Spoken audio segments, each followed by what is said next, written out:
વિદ્યાર્થી મિત્રો, સાતમો પાઠ વનસ્પતિઓ અને પ્રાણીઓનું સંરક્ષણ 2021ની નવી સ્વાધ્યાય પોથી છે.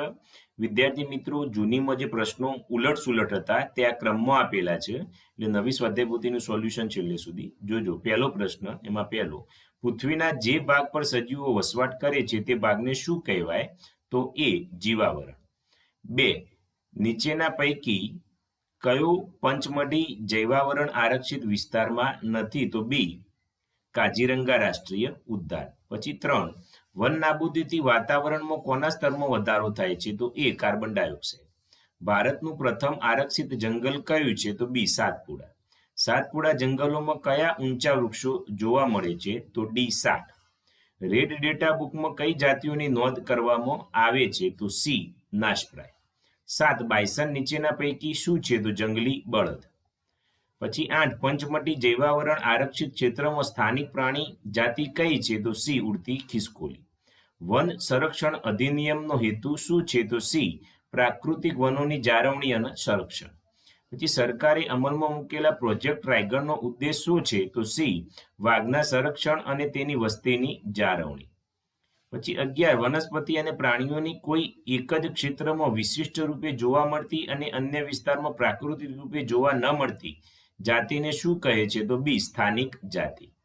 પછી ખાલી જગ્યા પૂરો. 1, એકબીજા સાથે આંતરપ્રજનન કરવા સક્ષમ સજીવોની વસ્તીનો સમૂહ ખાલી જગ્યાથી ઓળખાય છે? તો જાતિ. ખાલી જગ્યા વિસ્તારમાં પ્રાણીઓ તેમજ તેમના નિવાસ કોઈ પણ પ્રકારની ખલેલથી સુરક્ષિત હોય છે? તો અભયારણ્ય. 3, કોઈ પણ ક્ષેત્રમાં જોવા મળતી વનસ્પતિઓ, પ્રાણીઓ અને સૂક્ષ્મજીવોની વિભિન્ન જાતિઓ એટલે ખાલી જગ્યા, તો જૈવ વિવિધતા. પછી 4, કાર્બન ડાયોક્સાઇડ પૃથ્વી દ્વારા પરાવર્તિત ખાલી જગ્યાને શોષી લે છે? તો ઉષ્મીય. જે પ્રાણીઓ લુપ્ત થઈ શકે છે તેવા પ્રાણીઓની જાતિને ખાલી જગ્યા કહે છે? તો નાશપ્રાય. કાગળને ઉપયોગ માટે ખાલી જગ્યા વખત રિસાયકલ કરી શકાય છે? તો 5 થી 7. ખાલી જગ્યા દ્વારા કાપવામાં આવેલ વૃક્ષોની ઘટ પૂરી કરી શકાય છે? તો પુનઃવનીકરણ. પછી પ્રશ્ન 3, એમાં પહેલો, કયા ક્ષેત્રની વનસ્પતિઓ અને પ્રાણીઓ ઉપરી હિમાલયની શૃંખલાઓ અને નીચાણવાળા પશ્ચિમ ઘાટ વિસ્તારની વનસ્પતિઓ અને પ્રાણીઓને સમાન છે? તો પંચમઢી. 2, વન્ય પ્રાણીઓ માટે સ્વતંત્ર રૂપે નિવાસ અને પ્રાકૃતિક સ્ત્રોતોનો ઉપયોગ કરી શકે તેવા આરક્ષિત ક્ષેત્રને શું કહે છે? તો રાષ્ટ્રીય ઉદ્યાન. 3, પંચમઢી જૈવાવરણ આરક્ષિત વિસ્તાર કયા રાજ્યની ઓળખ છે? તો મધ્યપ્રદેશ. 4, કયા જંગલમાં ઉચ્ચ પ્રકારના સાગ જોવા મળે છે? તો સાતપુડા આરક્ષિત વિસ્તાર. ઉડીને દૂરના અંતરની લોબા યાત્રા કરતા પક્ષીઓને શું કહે છે? તો એ લખવાનું રહી થઈ ગયું, સ્થાનાંતરિત પક્ષી. શું કહેવાશે વિદ્યાર્થી મિત્રો? સ્થાનાંતરિત પક્ષી.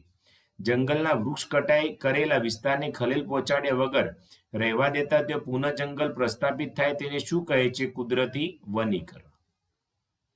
પછી ચોથો પ્રશ્ન ખરો ખોટો છે. 1, કુદરતી વન નાબૂદીનો કારણ વરસાદ અને ભયંકર દુષ્કાળ છે? તો ખોટું. વન નાબૂદીથી પ્રાકૃતિક સંતુલન ખોરવાય છે? તો ખરું. વૃક્ષોની માત્રા ઘટવાને કારણે ભૂમિનું ધોવાણ વધે છે અને ફળદ્રુપતા ઘટે છે? તો ખરું. પંચમઢી જૈવાવરણ આરક્ષિત ક્ષેત્રમાં ભારતીય વિશાળ ખિસકોલી આવવાથી ઉડતી ખિસકોલીના અસ્તિત્વને જોખમ થયું છે? તો ખોટું. એક જ જાતિના સભ્યો સામાન્ય લક્ષણો ધરાવે છે અને પ્રજનનક્ષમ સંતતિનું નિર્માણ કરી શકે છે? તો ખોટું. સાતપુડા રાષ્ટ્રીય ઉદ્યાન ભારતનું તૃતીય આરક્ષિત જંગલ છે? તો ખરું. પછી 7, સજીવોના કુદરતી નિવાસમાં ખલેલ ઊભી થવાથી તેમના અસ્તિત્વ સામે ખતરો ઊભો થાય છે? તો ખરું. પછી 8મું, 1 ટન કાગળ મેળવવા માટે 5 થી 7 પૂર્ણ વિકસિત વૃક્ષોને કાપવામાં આવે છે? તો ખોટું.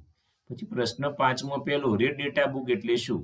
તો રેડ ડેટા બુક એટલે નાશપ્રાય જાતિઓનો રેકોર્ડ રાખતી બુક. 2, કોઈ પણ 2 અભયારણ્ય અને 2 રાષ્ટ્રીય ઉદ્યાનના નામ આપો.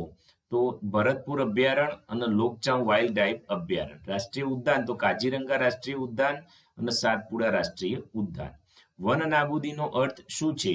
તો વન નાબૂદીનો અર્થ વન એટલે કે જંગલના વૃક્ષોનો નાશ કરીને પ્રાપ્ત જમીનને અન્ય કાર્ય માટે ઉપયોગ કરવો. 4, કુદરતી વન નાબૂદીના કારણો કયા છે? તો જંગલમાં દાવાનળ એટલે કુદરતી આગ અને ભયંકર દુષ્કાળ કુદરતી વન નાબૂદીના કારણો છે. અભયારણ્ય શું છે? તો પ્રાણીઓ તેમજ તેમના નિવાસ કોઈ પણ ખલેલથી સુરક્ષિત હોય તેવા વિસ્તારણ અભયારણ્ય છે. 6, શા માટે કાર્બન ડાયોક્સાઇડના વધારાથી ગ્લોબલ વોર્મિંગ થાય છે? તો કાર્બન ડાયોક્સાઇડના વધારાથી ગ્લોબલ વોર્મિંગ થાય છે કારણ કે કાર્બન ડાયોક્સાઇડ પૃથ્વી દ્વારા પરાવર્તિત ઉષ્મીય કિરણોને શોષી લે છે. પછી જૈવ વિવિધતાનો અર્થ શું છે? તો જૈવ વિવિધતાનો અર્થ પૃથ્વી પર જોવા મળતા વિવિધ સજીવો, તેમની વચ્ચેના આંતર સંબંધો અને તેઓના પર્યાવરણ સાથેના સંબંધો છે. 8. જૈવાવરણ આરક્ષિત વિસ્તાર એટલે શું? તો જૈવાવરણ આરક્ષિત વિસ્તાર એટલે વન્યજીવો, વનસ્પતિઓ, પ્રાણીઓ, સૂક્ષ્મજીવો અને તે વિસ્તારના આદિવાસીઓના પારંપરિક જીવન નિર્વાહ માટે વિશાળ સુરક્ષિત વિસ્તાર. જાતિ એ કેવા સજીવની વસ્તીનો સમૂહ છે? જાતિ એ એકબીજા સાથે આંતરપ્રજનન કરી શકે એવા સજીવોની વસ્તીનો સમૂહ છે. અભયારણ્યમાં શાના પર સંપૂર્ણ પ્રતિબંધ છે? તો અભયારણ્યમાં પ્રાણીઓને પકડવા પર તેમજ તેમના શિકાર પર સંપૂર્ણ પ્રતિબંધ છે. પછી પંચમઢી જૈવાવરણ આરક્ષિત વિસ્તારમાં આવેલા 2 વન્ય પ્રાણી અભયારણ્યના નામ આપો. તો પંચમઢી જૈવાવરણ આરક્ષિત વિસ્તારમાં આવેલા 2 વન્ય પ્રાણી અભયારણ્યના નામ: 1 બોરી અભયારણ્ય અને 2 પંચમઢી અભયારણ્ય. પછી 12 પંચમઢી આરક્ષિત વિસ્તારની વનસ્પતિ સૃષ્ટિ જણાવો. તો પંચમઢી આરક્ષિત વિસ્તારની વનસ્પતિ સૃષ્ટિ સાગ, જંગલી આંબો, જાંબુ, હંસરાજ અને અર્જુન છે. 13 પંચમઢી આરક્ષિત વિસ્તારની પ્રાણી સૃષ્ટિના કેટલાક પ્રાણીઓના નામ આપો. તો પંચમઢી આરક્ષિત વિસ્તારની પ્રાણી સૃષ્ટિમાં ચિંકારા, નીલગાય, ભસ્તુ, હરણ, ચિત્તલ, દીપડો, વરુ, જંગલી કૂતરો. પછી સ્થાનિક જાતિઓ કોને કહે છે? તો કોઈ એક જ ક્ષેત્રમાં વિશિષ્ટ રૂપે જોવા મળતી વનસ્પતિઓ અને પ્રાણીઓની એવી જાતિઓ જે અન્ય વિસ્તારમાં પ્રાકૃતિક રૂપે જોવા મળતી નથી, તેને સ્થાનિક જાતિઓ કહે છે. 15 પ્રોજેક્ટ ટાઈગર શું છે? તો સરકાર દ્વારા વન સંરક્ષણ દ્વારા વાઘની વસ્તીની જાળવણી કરવાની યોજના અમલમાં મૂકી છે, તેને પ્રોજેક્ટ ટાઈગર કહે છે. નાશપ્રાય જાતિ કોને કહે છે? તો જે જાતિના સજીવોની સંખ્યા એક નિર્ધારિત સીમાથી ઓછી થઈ ગઈ હોય અને લુપ્ત થઈ શકે તેને નાશપ્રાય જાતિ કહે છે. ભારતમાં વન સંરક્ષણ અધિનિયમ શાના માટે છે? તો ભારતમાં વન સંરક્ષણ અધિનિયમ પ્રાકૃતિક વનોની જાળવણી અને સંરક્ષણ માટે છે. પછી 6નું પહેલું, આપણે જૈવ વિવિધતાનું સંરક્ષણ શા માટે કરવું જોઈએ? તો આપણે જૈવ વિવિધતાનું સંરક્ષણ 1 સજીવ જાતિઓને લુપ્ત થતી અટકાવવા, 2 નિવસન તંત્રની આહાર શૃંખલા અને આહાર જાળ જાળવી રાખવા માટે કરવું જોઈએ. 2 વન નાબૂદીના કારણો અને તેની અસરો જણાવો. તો વન નાબૂદીના કારણો: 1 ખેતીવાડી માટે જમીનની જરૂરિયાત, 2 રહેઠાણ અને કારખાનાઓ માટે જમીનની જરૂરિયાત, 3 બળતણ અને ફર્નિચર માટે લાકડાની અમર્યાદિત ઉપયોગ. વન નાબૂદીની અસરો: તો વાતાવરણમાં કાર્બન ડાયોક્સાઇડનો વધારો, 2 પૃથ્વીના તાપમાન અને પ્રદૂષણમાં વધારો. પછી 3 વન નાબૂદીથી કેવી રીતે વરસાદમાં ઘટાડો થાય છે? તો વન નાબૂદીથી વૃક્ષો ઓછા થતા પ્રકાશ સંશ્લેષણ ઘટે છે, તેના પરિણામે વાતાવરણમાં કાર્બન ડાયોક્સાઇડનું પ્રમાણ વધે છે. કાર્બન ડાયોક્સાઇડ પૃથ્વી દ્વારા પરાવર્તિત ઉષ્મીય વિકિરણોને શોષી લે છે, પરિણામે ગ્લોબલ વોર્મિંગ થાય છે. પૃથ્વીના તાપમાનના વધારાથી જળચક્રનું સંતુલન ખોરવાય છે. આ રીતે વન નાબૂદીથી વરસાદમાં ઘટાડો થાય છે. પછી વન નાબૂદીથી ભૂમિ પર થતી અસરો લખો. તો વન નાબૂદીની ભૂમિ પર થતી અસરો: 1 ભૂમિનું ધોવાણ વધે, 2 ભૂમિની ફળદ્રુપતા ઘટે, 3 ભૂમિની જળ સંગ્રહ ક્ષમતામાં ઘટાડો થાય, 4 ભૂમિ ઉપરના પડ દ્વારા નીચેના સ્તરમાં પાણી પ્રવેશવાની ક્રિયામાં ઘટાડો, 5 ભૂમિના પોષક તત્વોના પ્રમાણ બંધારણ પર વિપરીત અસર. પછી સુરક્ષિત ક્ષેત્રો સમજાવી તેમાં શાના પર પ્રતિબંધ છે તે સમજાવો. તો વનસ્પતિઓ અને પ્રાણીઓના સંરક્ષણ માટે તેમના કુદરતી નિવાસોને સુરક્ષિત ક્ષેત્રો જાહેર કરવામાં આવ્યા છે. અભયારણ્યો, રાષ્ટ્રીય ઉદ્યાન અને જૈવાવરણ આરક્ષિત વિસ્તાર સુરક્ષિત ક્ષેત્રો છે. તેમાં વૃક્ષારોપણ, ખેતી, ચરાઈ, વૃક્ષોની કટાઈ, શિકાર વગેરે પ્રવૃત્તિઓ પર પ્રતિબંધ હોય છે. 6 આપણે વન્યજીવોનું રક્ષણ કેવી રીતે કરવું જોઈએ? તો વન્યજીવોના રક્ષણ માટે વિશિષ્ટ આરક્ષિત વિસ્તારો નક્કી કરવામાં આવે છે. 2 વ્યક્તિગત રીતે વૃક્ષોની કાપણી, શિકાર કે પજવણી અટકાવવામાં આવે. 3 સરકાર દ્વારા વન્યજીવોની સુરક્ષા માટે તૈયાર કરવામાં આવેલ નિયમ, પદ્ધતિઓ અને યોજનાઓનો અમલ કરવામાં આવે. 4 જંગલમાં કે જંગલની આસપાસ રહેતા લોકો વન્યજીવોની સુરક્ષાને ધ્યાનમાં રાખી તેમની જરૂરિયાતો પૂરી કરે. પછી 7 જૈવાવરણ આરક્ષિત વિસ્તાર વિશે ટૂંકમાં સમજાવો. તો જૈવાવરણ રક્ષણ માટે જૈવાવરણ આરક્ષિત વિસ્તાર વન્ય વનસ્પતિઓ અને વન્ય પ્રાણીઓ તેમજ તે વિસ્તારના આદિવાસીઓના પારંપરિક જીવન નિર્વાહ માટેના વિશાળ સુરક્ષિત વિસ્તાર છે. વિસ્તારની જૈવ વિવિધતા અને સંસ્કૃતિને જાળવી રાખવામાં જૈવાવરણ આરક્ષિત વિસ્તાર સહાયક છે. પંચમઢી જૈવાવરણ આરક્ષિત વિસ્તાર તેનું ઉદાહરણ છે. પછી 8 વન્ય પ્રાણી અભયારણ્ય એટલે શું? ભારતમાં અભયારણ્યોમાં કયા વિસ્તારો છે? તો વન્ય પ્રાણી અભયારણ્ય અને વન્ય પ્રાણીઓ સુરક્ષિત તેમજ સંરક્ષિત રહે તેવા કેટલાક વિસ્તારો છે. ભારતીય અભયારણ્યમાં મોટા સપાટ જંગલો, પહાડી જંગલો, મોટી નદીઓના મુક્ત ત્રિકોણ પ્રદેશની જાડીવાળી જમીન અથવા જાડી વિસ્તારો છે. કયા પ્રાણીઓના લુપ્ત થવાના ભય વધારે છે? શા માટે તેમને બચાવવા જોઈએ? તો નાના પ્રાણીઓ સાપ, દેડકા, ગરોળી, ચામાચીડિયા અને ઘુવડ વગેરેને લુપ્ત થવાનો ભય વધારે છે. આ પ્રાણી કદમાં નાના છે છતાં નિવસન તંત્રમાં તેમનું મહત્વનું યોગદાન છે. તેઓ આહાર જાળ અને આહાર શૃંખલાનો ભાગ છે. આપણે તેઓને નિર્દયતાથી મારી નાખીએ છીએ. આ રીતે આપણે આપણી જાતને નુકસાન પહોંચાડીએ છીએ. નિવસન તંત્રમાં તેમના મહત્વને કારણે તેમને બચાવવા જોઈએ. પછી વન કટાઈ એટલે શું? તેનાથી થતું નુકસાન કેવી રીતે પૂરી શકાય તે સમજાવો. તો વન કટાઈ એટલે વનમાં વૃક્ષોની કાપણી. વન કટાઈથી થતું નુકસાન પુનઃ વનીકરણથી પૂરી શકાય. પુનઃ વનીકરણનો ઉદ્દેશ કાપવામાં આવેલા વૃક્ષોની ઘટ પૂરી કરવામાં, નવા વૃક્ષોની રોપણી કરવામાં છે. જંગલમાં જે જાતિના વૃક્ષો કપાયા હોય તે જ જાતિના વૃક્ષો રોપવામાં આવે છે. આપણે જેટલા વૃક્ષો કાપીએ છીએ ઓછામાં ઓછા તેટલા વૃક્ષો ઉછેરવા જોઈએ. ગામ શહેરના રસ્તાની બંને બાજુએ રસ્તાની વચ્ચેના ભાગ ડિવાઈડર, ફાજલ કે પડતર જમીનો પર વૃક્ષારોપણ કરી હરિયાળી સંપત્તિ પુનઃ ઊભી કરી શકાય. કુદરતી રીતે પુનઃ વનીકરણ થઈ શકે છે. કુદરતી વનીકરણમાં માનવીની કોઈ ભૂમિકા હોતી નથી. વન કટાઈ પામેલા વિસ્તારને ખલેલ વગર રહેવા દેવામાં આવે છે. પછી 11 વન અને વન્ય પ્રાણીઓને કેવી રીતે બચાવી શકાય? તો 1 વન અને વન્ય પ્રાણીઓને વ્યક્તિગત પ્રયત્નો તેમજ સમાજના પ્રયત્નોથી બચાવી શકાય. 2 વન અને તે પ્રાણીઓના રક્ષણ માટે સરકારી સંસ્થાઓ કાર્યરત છે. 3 સરકાર તેમની સુરક્ષા અને સંરક્ષણ હેતુ માટે નિયમ, પદ્ધતિઓ અને યોજનાઓ બનાવે છે.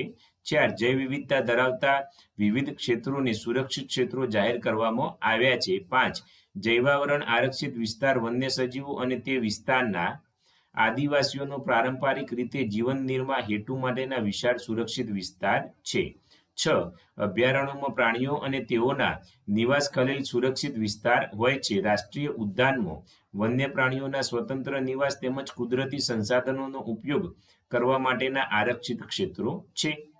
પછી 7મું વૈજ્ઞાનિક કારણ આપી સમજાવો. પહેલો, વન નાબૂદીથી ગ્લોબલ વોર્મિંગ થાય છે. સમજાવો. 1 ગ્લોબલ વોર્મિંગ એટલે પૃથ્વીના તાપમાનમાં વધારો થવો. 2 વન નાબૂદીથી પૃથ્વી પરના વૃક્ષો ઓછા થાય છે. 3 વૃક્ષો ઓછા થવાથી પ્રકાશ સંશ્લેષણ ઘટે છે. 4 કાર્બન ડાયોક્સાઇડનો ઉપયોગ ઓછો થાય છે. 5 વાતાવરણમાં કાર્બન ડાયોક્સાઇડની માત્રા વધે તે પૃથ્વી દ્વારા પરાવર્તિત ઉષ્મીય વિકિરણોને શોષી તાપમાન વધારે છે. આથી વન નાબૂદીથી ગ્લોબલ વોર્મિંગ થાય છે. પછી બીજો, પ્રોજેક્ટ ટાઈગર દ્વારા વાઘની સંખ્યામાં વધારો થઈ રહ્યો છે. તો 1 વાઘ જંગલોમાંથી નાશ પામી રહી હોય તેવી જાતિઓમાંની એક હતી. 2 સરકારે વાઘના સંરક્ષણ માટે પ્રોજેક્ટ ટાઈગર અમલમાં મૂક્યો છે. 3 પ્રોજેક્ટનો ઉદ્દેશ વાઘના જીવન અને વાઘની વસ્તીની જાળવણી રાખવાનો છે. 4 પ્રોજેક્ટ દ્વારા વાઘને આરક્ષિત પ્રાણી જાહેર કરી તેના શિકાર પર પ્રતિબંધ મૂકવામાં આવ્યો છે. આ કારણોથી પ્રોજેક્ટ ટાઈગર દ્વારા વાઘની સંખ્યામાં વધારો થઈ રહ્યો છે. પછી 3 કાગળનું રિસાયકલ કરવું જોઈએ. તો 1 ટન કાગળ પ્રાપ્ત કરવા 17 પૂર્ણ વિકસિત વૃક્ષોને કાપવામાં આવે છે. 2 કાગળની બચતથી કપાતા વૃક્ષોની સંખ્યા ઓછી કરી શકાય. 3 ઉપયોગ માટે કાગળને 5 થી 7 વખત રિસાયકલ કરી શકાય છે. આ કારણોથી કાગળના પુનઃ ઉપયોગ અને રિસાયકલથી વૃક્ષો બચાવી શકીએ છીએ. પછી તફાવત છે વન્ય પ્રાણી અભયારણ્ય અને જૈવાવરણ આરક્ષિત વિસ્તાર. તો વન્ય પ્રાણીઓને તેમના કુદરતી નિવાસમાં સુરક્ષિત અને સંરક્ષિત રાખવા માટેના વિસ્તારને વન્ય પ્રાણી અભયારણ્ય કહે છે. જે તે ક્ષેત્રની જૈવ વિવિધતા અને સંસ્કૃતિને જાળવી રાખવામાં સહાયક વિસ્તારને જૈવાવરણ આરક્ષિત વિસ્તાર કહે છે. 2 તેમાં પ્રાણીને પકડવા તેમના શિકાર પર પ્રતિબંધ હોય છે. તેમાં અન્ય ઘણા અભયારણ્ય અને રાષ્ટ્રીય ઉદ્યાન સમાયેલા છે. પછી નાશપ્રાય અને લુપ્ત જાતિ. તો તેમાં પ્રાણીઓને બંધન અવસ્થામાં રાખવામાં આવે છે. તેમાં પ્રાણીઓ મુક્તા છૂટા હોય છે. તેમાં કુદરતી વસવાટની સમકક્ષ કૃત્રિમ વસવાટ પૂરા પાડવામાં આવે છે અને તે કુદરતી વસવાટ છે. પછી જોડકા છે.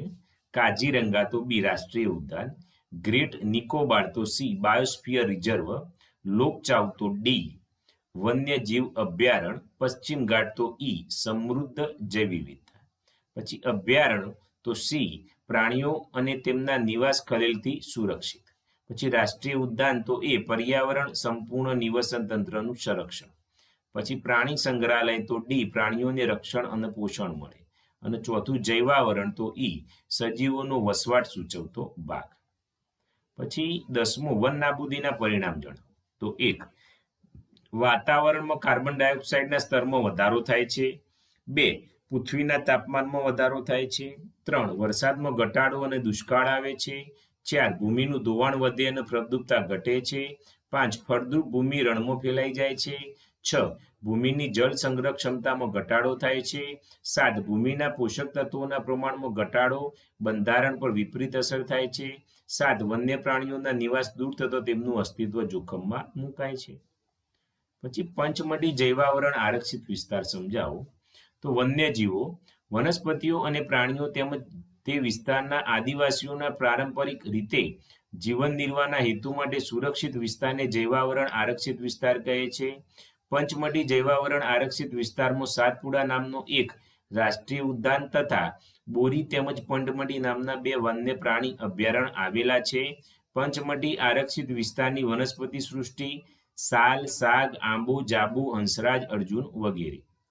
પછી પંચમઢી આરક્ષિત વિસ્તારની પ્રાણી સૃષ્ટિ ચિંકારા, નીલગાય, બકિંગ ડિયર, ભસ્તુ હરણ કહેવાય અને ચિત્તલ, દીપડો, જંગલી કૂતરા વરુ. પંચમઢી સ્થાનિક જાતિઓ સાલ અને જંગલી આંબા, જંગલી બળદ અને ઉડતી ખિસકોલી છે. પછી પ્રવૃત્તિ છે.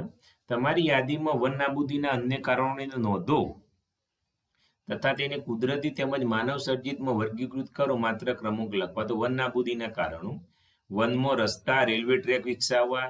2, વનમાં સરકારી આવાસ તેમજ હોટલો બનાવવી. 3, વન પ્રશાસન ઉદ્યોગ વિકસાવવો. 4, ભારે વરસાદ. 5, વાવાઝોડા. 6, ભૂસ્ખલન. 7, વૃક્ષોને સામૂહિક રીતે લાગુ પડતો કોઈ રોગ. 8, હાથી જેવા પ્રાણીઓના મોટા ઝુંડ. 9, જંગલમાં ગેરકાયદેસર પ્રવૃત્તિઓ. એમાં કુદરતી કારણોમાં 4, 5, 6, 7, 8, માનવ સર્જિતમાં 1, 2, 3, 9. વિદ્યાર્થી મિત્રો, નકશો છે તમારે જોવાનું છે. અહીં તમારું સોલ્યુશન પૂરું થાય છે. Thank you.